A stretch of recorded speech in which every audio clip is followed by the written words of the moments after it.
Ve Türkiye'nin yeni bir yüzyılda demokratik niteliğe kavuşması umuduyla bir araya geldik. Kuşkusuz önceki bir yüzyılın sorgulanması gerekiyor. Neden Cumhuriyet nitelikleri itibariyle tekçi bir nitelikten kurtulamadı? Oysa çoğulcu, katılımcı ki bu coğrafya farklı kültürlerin, kimliklerin bir arada yaşadığı bir coğrafya. Ama ne yazık ki demokrasi ve barış eksenine oturtulamadı.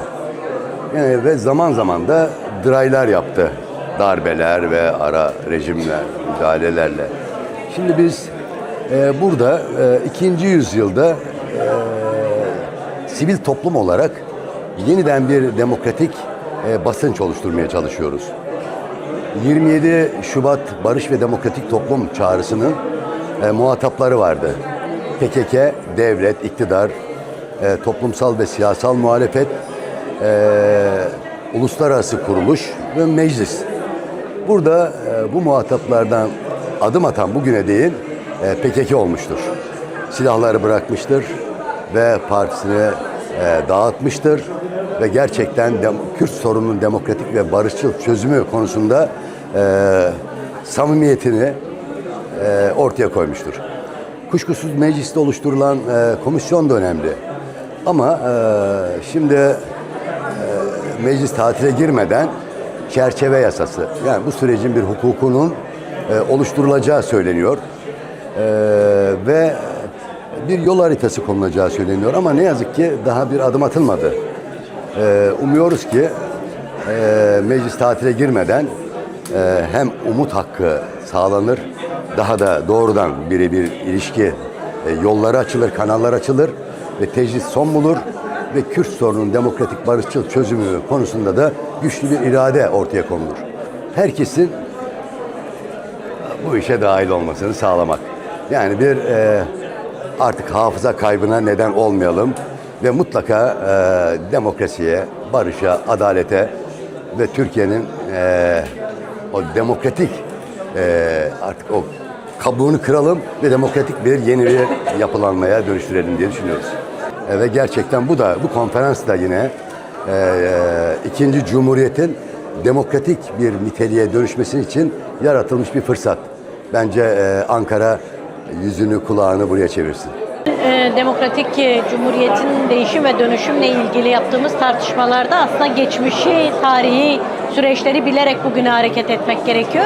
Ama gördüğümüz noktalarda genel olarak geçmişteki tekçi, milliyetçi, cinsiyetçi yaklaşımların ulus devlet mantığının bugün de günümüzde gerçekleştiğini görüyoruz. Özellikle kadını içleştiren, ötekileştiren bir yaklaşımla hareket edilen bir cumhuriyet dönemini geride bıraktığımız bu süreçte kadınların var olduğunu, kadınların özne olduğunu, kadınların bu cumhuriyetin demokratikleşmesinde en önemli rol ve misyonu üstlendiğini biliyoruz. Bunu bilerek hareket etmek gerektiğini ifade etmek istiyorum.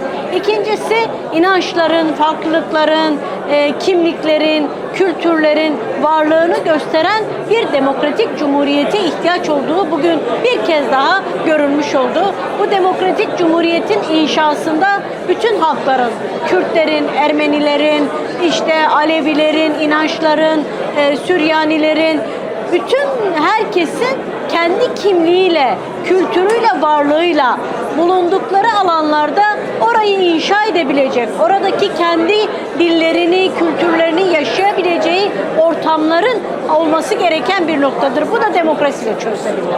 Bugün Türkiye'de demokrasinin olmadığı bir yerde hiçbir şeyden bahsedilemez. Tekçiliğin ön planda olduğu bir noktadır. Şimdi Türkiye'nin ikinci bir cumhuriyetin inşasında bir değişim ve dönüşüme ihtiyaç vardır. Bu değişim ve dönüşümün en önemli öznesi demokratikleşmedir. Demokratikleşme gerçekleşince kadın ve erkek eşitliğinden tutalım, cins ayrımcılığı ayrımcılığının ortadan kalkacağı, halkların ve inançların bir arada ortak bir şekilde yaşayabileceği bir ulusun da, kimliğin de, inancın da birlikte ortak yaşamı inşa edeceği bir noktadan, bir Türkiye'den bahsediyoruz.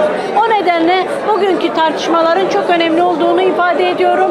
Bu tartışmaların bu süreçte belki kadınlar cephesinden daha derinlikli ele alacağımız, belki bundan sonra biz kadınlar olarak da bundan sonraki cumhuriyette, geçmiş cumhuriyette kadınların yok sayıldığı süreçlerde yeni bir sistemi, değişim ve dönüşümü gerçekleştirirken kadınlar olarak en büyük rol ve misyonumuzun ne olacağını ve kadınların yeni bir demokratik cumhuriyette nasıl bir öncülük sorumluluğunu üstleneceğini ifade edeceğimiz yeni bir konferansa veya bir tartışmaya da ihtiyaç olduğunu ifade edelim. Kürt meselesinin nasıl çözüme kavuşacağıyla ilgili bir sempozyumda bir araya geldik. Bunu değerlendiriyoruz. Bir demokratik cumhuriyet olması gerekir diyoruz. Burada tabii demokratik cumhuriyetin olmasıyla birlikte Kürt meselesinin çözümüne yönelik önemli bir adım atılmış olacak.